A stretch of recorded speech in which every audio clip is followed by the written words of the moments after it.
Hello, my name is Louise and welcome to Adventures with Yarn. This is my YouTube podcast mainly about knitting and crochet, but also about any other crafts that I get myself into. Welcome, thank you for joining me. I'm so glad that you're here. If you are a new subscriber, thank you for joining me. Welcome. If you are an existing subscriber, welcome back. I really appreciate you guys coming to check out to see what I have to say. Like I said, my name is Louise.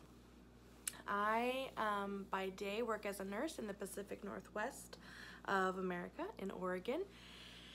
And when I'm not doing that, I'm usually obsessing over knitting and crochet crafts and all kinds of yarn crafts, stuff like that. I try to post an episode every Monday as best as I can. You might have noticed that I didn't post last Monday. I was a bit under the weather. I also had kind of like a situation going on with my health and kind of this personal fertility journey that my husband and I have been going on. But I will get back to that later at the end of the episode, and I'll let you in on what's been going on. If you're interested, you can stick around for that. All right, so knitting and crochet adventures with yarn. I will show you what I've been adventuring on these last 2 weeks. So my very first sweater, the Basic Raglan Pullover by Joji Locatelli, is done, almost done. I just have to weave in some ends and block it, you know. I am interested in your philosophies on blocking because actually without this being blocked, it fits really well. But I know that like everything will just end up working out smoother in the end if I do block it. So I think last time I showed this to you, I had maybe one sleeve finished, working on the next sleeve. So now I have the both sleeves finished, and next episode I will probably wear this for you and show this to you guys. But I really like the length of the sleeves and how this comes, and it's very much, I can kind of push it back or kind of pull it forward to be a bit longer across my wrists and my hands. I did end up redoing the hem. You might have recalled that before I had like a smaller bit of hem and it would kind of flip up on its own. I went ahead and undid that and unraveled that part, and then with a smaller size needle, which I hadn't done previously, sorry, I'm a bit raspy, a smaller size needle, went back and did the full 2 inches of hem, and you can see that it does not flip up on its own. So we have that there. This is a great fit. I definitely have tried it on. Now I'm just waiting maybe just a few more days until the cherry blossoms are in full bloom. And I want to have my husband Joshua take my photo wearing this sweater outside the state capitol building that is lined with cherry blossom trees. It's really, really pretty. So each year we try to go take advantage of those few days before the blossoms are gone. And yeah, so I'm very, very happy about this. I definitely used up as much yarn as the pattern said. Pretty much. This sweater is in a size 2X, and I used about 6.5 skeins of yarn. I do have a half skein left of this yarn, which is by Florence. It is her BFL DK in the colorway Midnight Sun. And basically that means that it is BFL. It is the Blue Face Leicester wool, which is a high quality wool from sheep in England. And the DK, I think, is that it's a nice and warm sweater, but it's not super thick. And definitely I am very impressed with this being wool. It is very nice. It's not itchy like at all. and I haven't even done like anything to it. So very high quality yarn, very nice, very nice. I think I may need to make another sweater at some time in the future with Amy Florence's yarn again.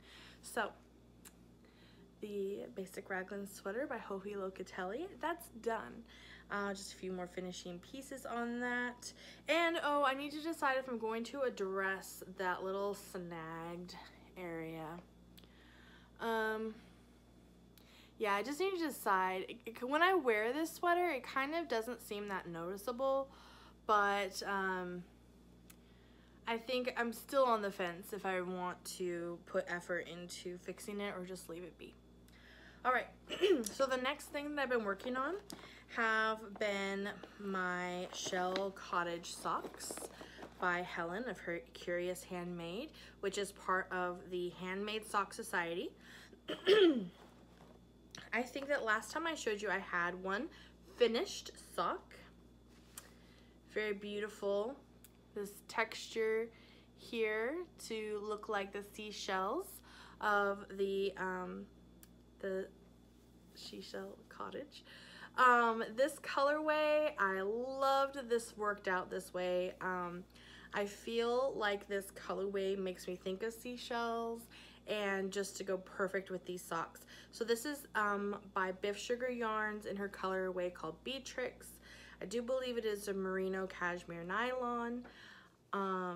So that is the first sock, and then I have made progress on its mate. Basically, I have the leg of the sock here, and I just finished the heel flap and heel turn and picked up my stitches, so just about to start knitting in the round again to start making the heel decreases, which will start this part of the sock right here. I have a super cute little stitch marker. This is a little Jammy Dodger cookie stitch marker by Pitter Patter Polymer. I do love her stuff. So that's there. I'm almost done with this sock. I think especially since I'm done with the sweater, I'm going to focus in on the sock, get this thing finished. I feel like it's just such an elegant sock, and with a very nice, you know, luxury yarn to have it made in. There was a lot of chit chatter about these socks being a lot smaller than people thought they were going to be, and people having a hard time like getting their foot in, and I did think I was gonna have that problem, but especially with the finished sock, actually once the whole sock is there, it was a little bit snug, but actually it still worked. And I think I made the size medium because my previous pair of socks I made for myself I made in size large, and they were really big. They were kind of like crumpling down around my ankle, so I made this size in medium. But even with the pattern making it a bit more snug than I think others anticipated, it still worked out fine. So I am excited to have these lovely elegant socks. I will have a link down below if you want to join in the Handmade Sock Society. It is a sock subscription club, and definitely worth it.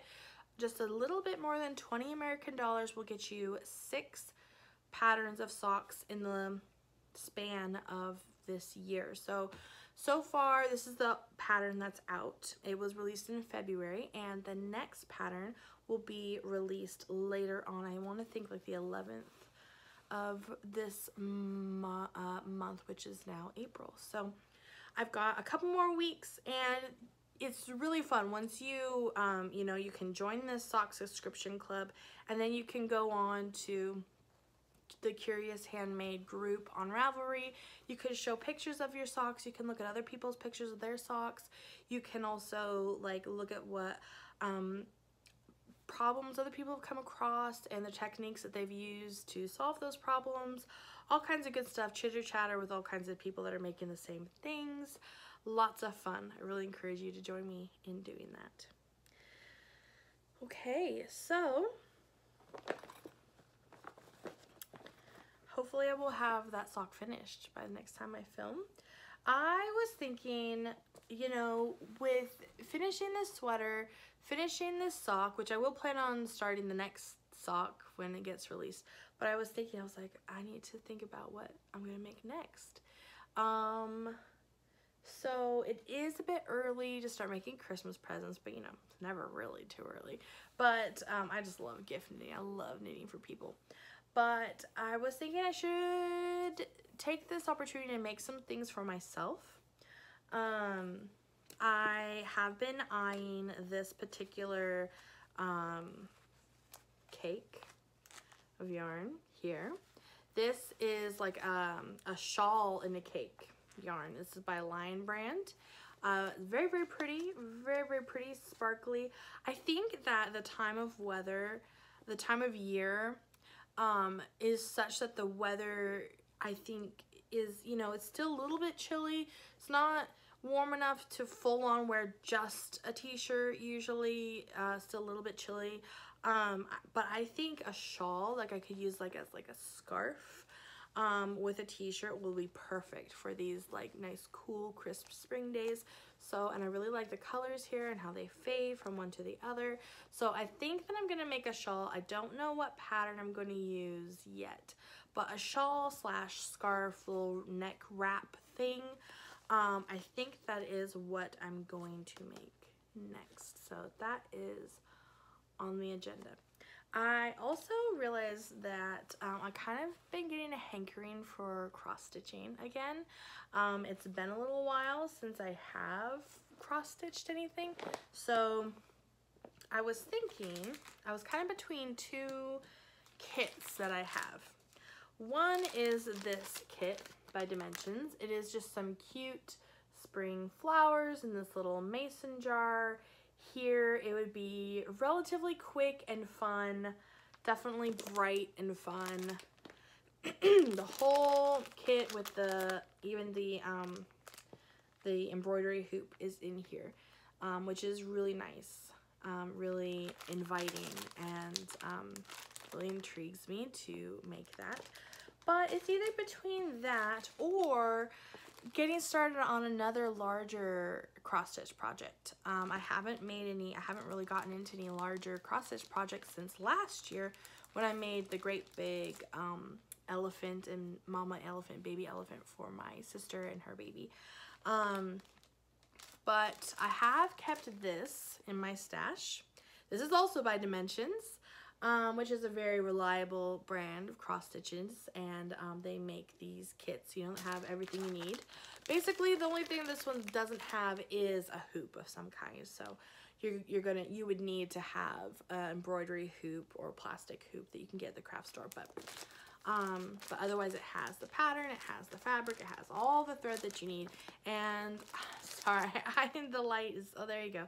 So I really like this. I really like pink. I really like girly things. I think this would look super cute in like a baby girl's bedroom, and I would really hope that someday I could have a baby girl to put this in her bedroom. So I'm kind of caught in between these two.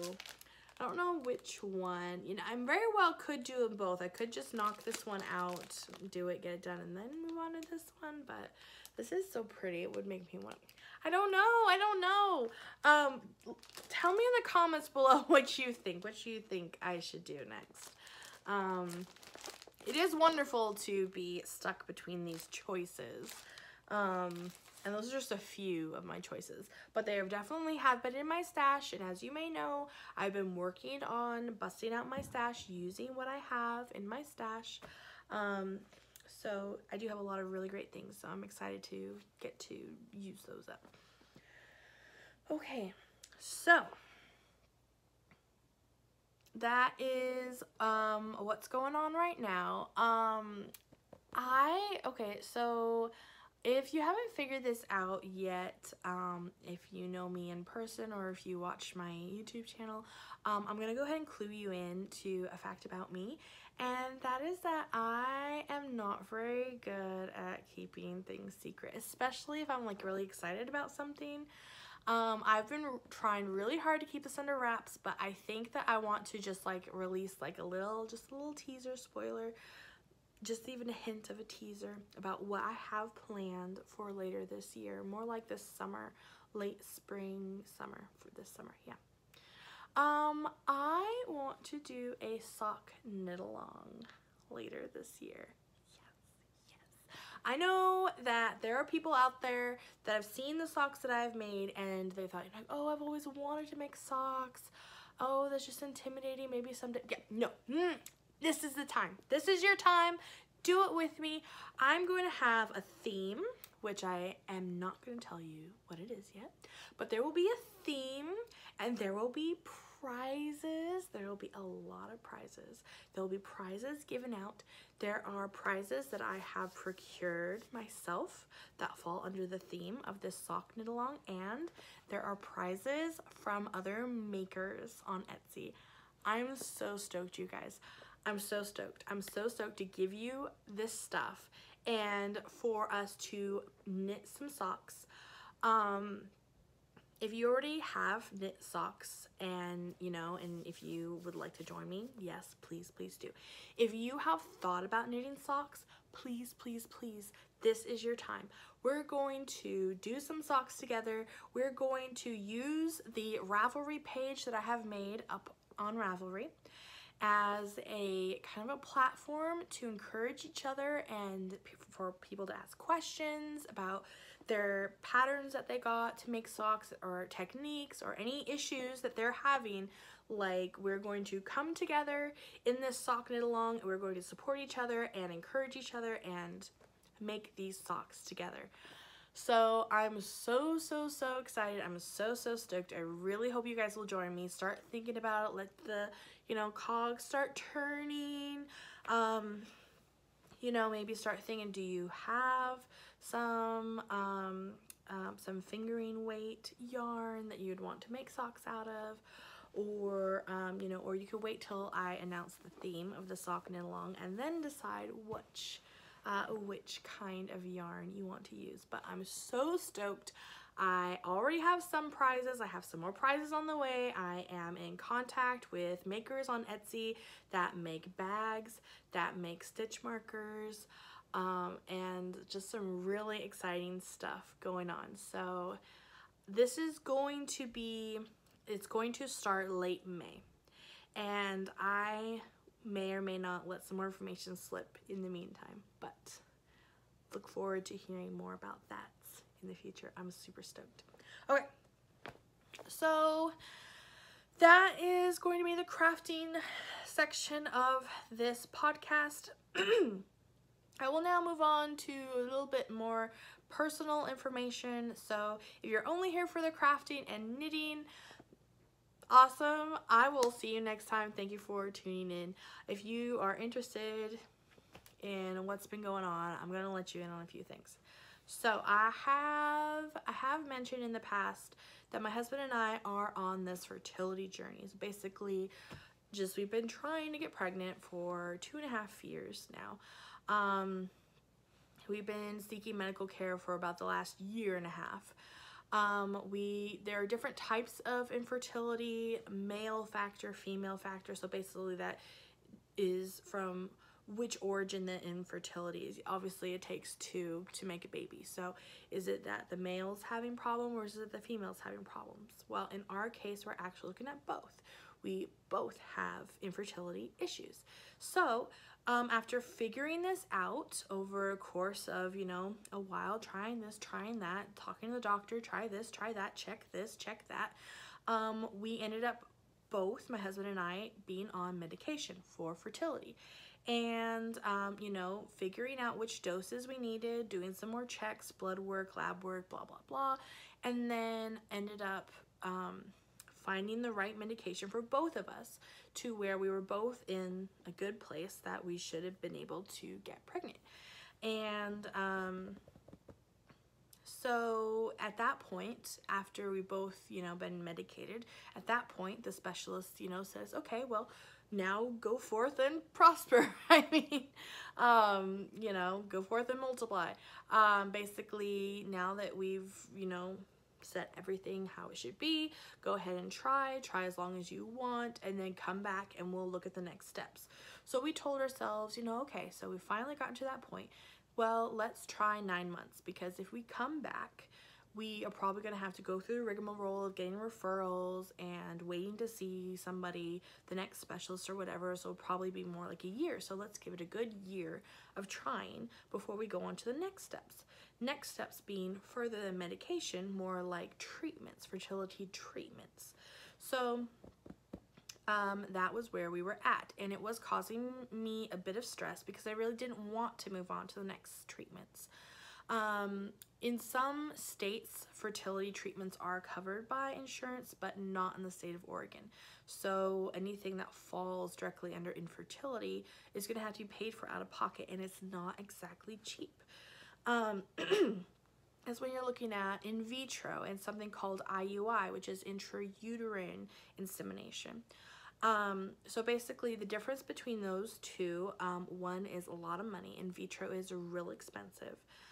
You're looking at $8,000 to $18,000 per cycle, and it doesn't even always work. And in vitro, that's when they collect the eggs from the female, they collect the sperm from the male, and then outside of either of those two bodies, they inseminate the egg with the sperm and then implant that back into the female after an embryo has, you know, started to grow and looks like it will be susceptible for life. And they'll put that back inside the female. IUI is a step kind of down. IUI is intrauterine insemination, also known as artificial insemination. And in that situation, the semen is collected from the male and is actually cleaned and processed so that the best swimmers are taken. And then that is manually put inside the female in the clinic.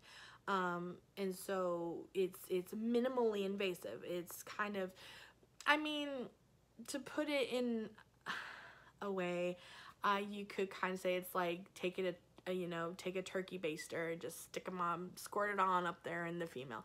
Basically, they in a clinic, they can take the cleaned sperm and manually put it up into the female cervix. And so for the female, it shouldn't be very much more uncomfortable than any kind of other pelvic exam. So that's IUI. After we had waited the amount of time that we did, I talked to my gynecologist and I was like, okay, we're ready for the next steps.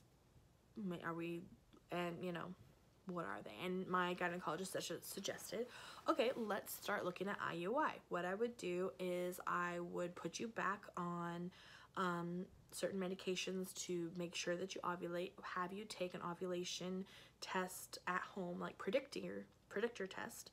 And once your body shows on those kits that it is ovulating, you would come into the clinic like within 12 to 24 hours, I think. You would come on into the clinic and they would do the procedure. So that was like, wow, you know, okay, this is exciting. This is happening and we're making steps towards this. I did ask my doctor, I said, you know, because we haven't done imaging of myself, you know, are we concerned? Should we be concerned that about my fallopian tubes? I've heard that some people can have like clogged fallopian tubes, and then there's a process by which they can image those, and if they are like clogged, they can kind of like scrape them out, kind of blow air, kind of open them back up. So I mentioned that to him, and he said, well, you know, you don't really present the risk factors of having that issue, but sure, yeah, we can check it out. We can do some imaging and just kind of see. And at that time I was able to voice to him, I was like, you know, I just wonder what the heck's going on. I just don't know why, you know, we haven't gotten pregnant, and we've, you know, taken all these steps to had these medications that scientifically like it should work, and it just hasn't. And he was like, well, okay, all right, yeah, we'll check it out. So that was on a Friday where I had that conversation. and things were in the works. Things were going to get scheduled. Going to get scheduled to do the imaging of fallopian tubes, and if that was clear, move on to steps towards IUI. And subsequently, whatever word I'm thinking of. In the meantime, my primary care physician wanted to look at my liver. I've had my thyroid taken out in the past, so I only have half a thyroid, so I have my blood drawn every so often, check on thyroid levels, but my liver enzymes were a little bit elevated. And he said, you know, let's check that out. You probably have a little bit of fatty liver, so let's just check it out. So he had scheduled an ultrasound. It was no rush. It was like, let's just look at your liver. So that had been like on the calendar for, I don't know, what, like a month, 3 weeks or something. But it was scheduled to be the Monday after the Friday that I talked to my gynecologist. So completely unrelated, but the timeline was just kind of there. So I went to go get my liver checked out, and I was just kind of, it was just like a huge eye roll. I was just like, ugh, I don't want to be here. I don't want to have to do an ultrasound on my liver. I don't want to have to find out that I have fatty liver. It was just, but you know, whatever, trying to be an adult, trying to be healthy, whatever. So I go and I get that, and I have my ultrasound Monday morning. Monday afternoon, my gynecologist calls me about the ultrasound on my liver, which I'm like, well, this is weird. Why is my gynecologist calling me about my liver ultrasound? He lets me know that they found a cyst on my ovary, and the ultrasound the ultrasound on my liver was an abdominal ultrasound, so they were able to see something. And he said, you know, it's actually quite big. It's like 16 centimeters in diameter, and that's like this, he said that's about, you know, the size of like a grapefruit. And I'm just like stunned. I'm just like, what? And he's telling me that the size of this cyst, it could be putting pressure on my fallopian tubes and pinching them closed, and that could explain a lot of the questions we had about our fertility. It could be that that is why we haven't gotten pregnant. And he's telling me, you know, it's probably benign. It's probably benign, which means not cancerous. But let's do a pelvic ultrasound to get a better look, and go from there. And if it is benign, we'll probably have to have it surgically removed. And I'm just kind of like, okay, just like taking in this information. But I'm thinking like, well, this is really interesting. It answers some questions, and it, you know, if it's something that can just be surgically removed, taken care of, then we can just move on to the next step. Just have it be done with, get it gotten rid of, and then move on. He did tell me, he said, I do want to check your blood work, to check for a tumor marker in the blood, just to be sure.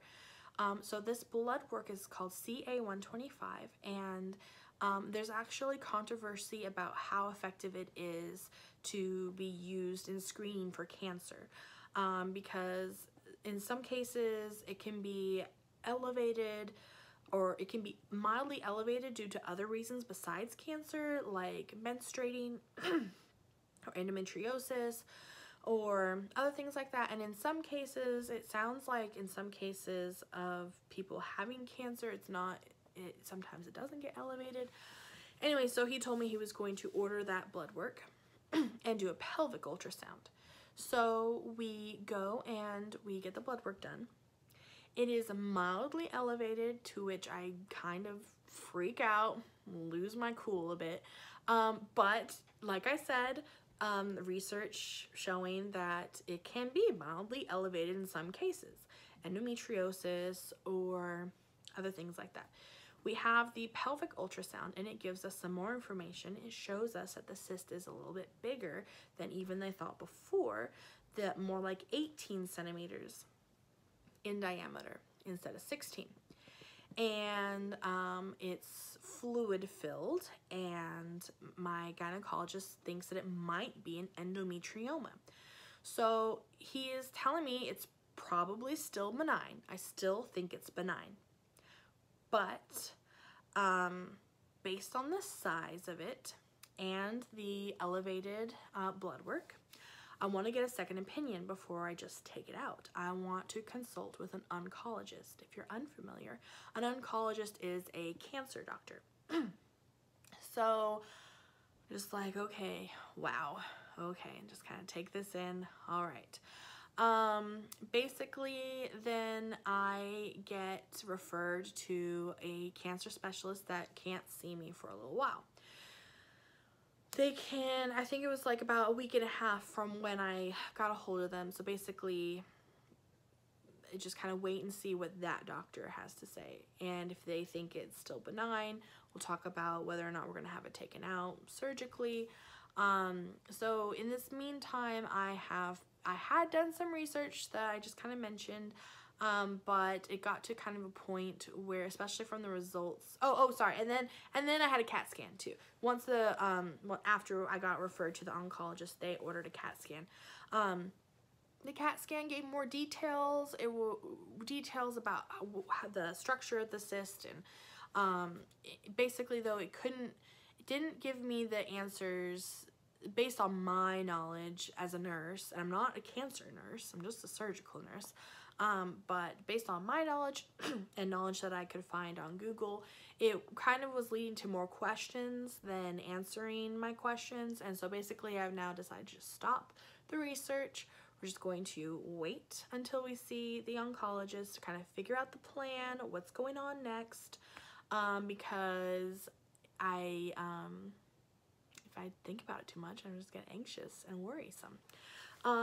Best case scenario though is that it will get taken out and we can move forward with our fertility process, and maybe that's just what's been holding us back, and once we get it removed, we'll be ready, set, ready to go and start a family. Who knows? But I'm excited, I'm hopeful, and I really have been working on my patience, hence the knitting, staying positive. We've had a lot of fun. I had time off work anyways, that I had scheduled like myself at the start of the week and the end of the week, so I had this time in between. And I've seen a couple plays. We went and saw the Legally Blonde musical here in town, and another musical called Avenue Q. Really fun stuff. And like I showed you my sweater and my socks, keeping myself busy. We went to the coast yesterday. It was beautiful. It was fun. I can tell you this waiting sucks and it's not fun.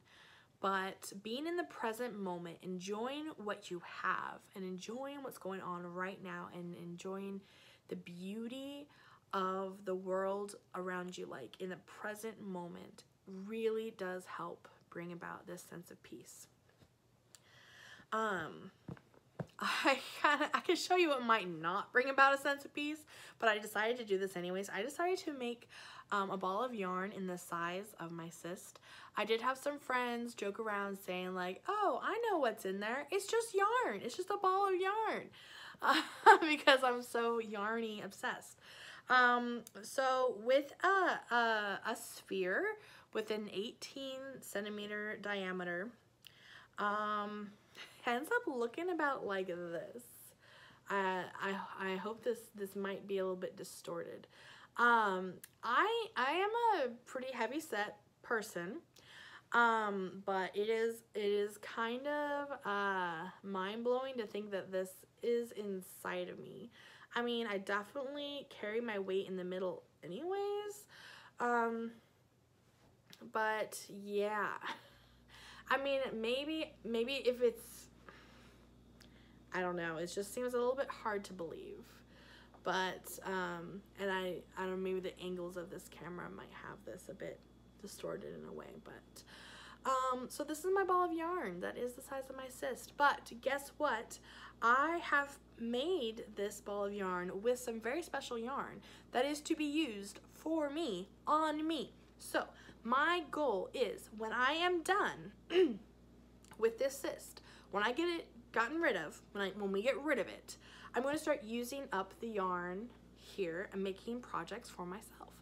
So the this actually is like 4 balls of yarn, and I made it, so I used like a calculator online to figure out the circumference of a sphere with an 18-centimeter diameter. And excuse me.